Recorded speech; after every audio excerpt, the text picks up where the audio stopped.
নমস্কার, আশা করি সকলে ভালো আছেন। সুনন্দিতা রান্নাঘরে সকলকে স্বাগত। আজ যে কোনো পুজোরে লাগে খইয়ের উপড়ার রেসিপি আপনাদের সঙ্গে শেয়ার করব।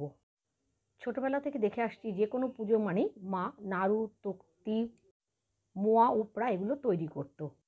বিশেষ করে লক্ষ্মী পুজো এবং সরস্বতী পুজোতে এই উপড়াটা কিন্তু করা হতো। এখন তো আমরা বাজার থেকে কিনে আনি, কিন্তু এই উপড়া খুব সহজেই বাড়িতে তৈরি করে নেওয়া যায়। তাহলে শুরু করি খইয়ের উপড়া রেসিপিটা প্রথম থেকে শেষ পর্যন্ত দেখার অনুরোধ জানিয়ে শুরু করছি। এখানে আমি 250 গ্রাম খই নিয়েছি। খইটার থেকে আমি ধানগুলোকে বেছে নিয়েছি।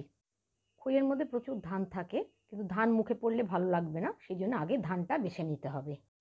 এখন গুড়টাকে জাল দিয়ে একটা পাক তৈরি করে নিতে হবে। এই জন্য গ্যাসে একটা কড়াই বসিয়ে তার মধ্যে আমি খানিকটা পাটালি গুড় নিয়েছি। এটা সাধারণত আখের গুড়ে করা হয়, কিন্তু আমার ঘরে পাটালি গুড় ছিল বলে আমি পাটালি গুড় নিলাম। অল্প জল দিয়ে আমি এটাকে জাল দিয়ে নিচ্ছি। গুড়টা গলে গেছে, এখন গুড়টাকে জাল দিয়ে ঘন করে নিতে হবে। গুড়ের পরিমাণটা আপনারা আপনাদের আন্দাজ মতো দেবেন।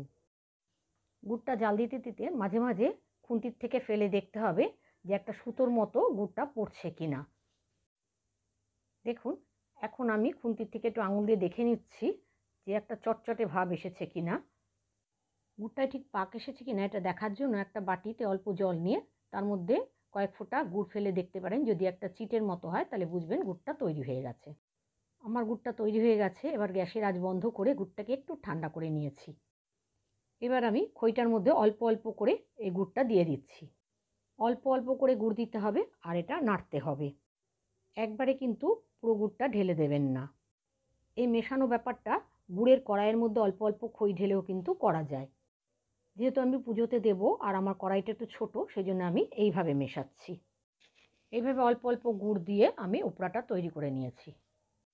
এইভাবে কিন্তু খই দিয়ে মুড়কিও তৈরি করা যায়। উপড়াতে যেমন গুড়টা একটু কম লাগে, খইটা একটু সাদা সাদা থাকে, কিন্তু মুড়কিতে প্রত্যেকটা খইয়ের গায়ে কিন্তু গুড় লাগতে হয়।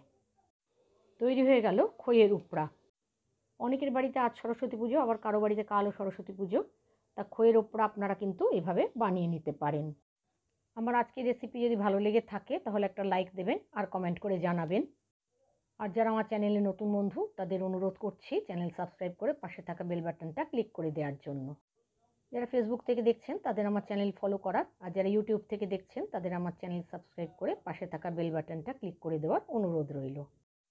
আজ তাহলে এখানে শেষ করছি। আবার আসবো নতুন কোনো রেসিপি নিয়ে। ততক্ষণের জন্য সকলে ভালো থাকবেন, সুস্থ থাকবেন। ধন্যবাদ।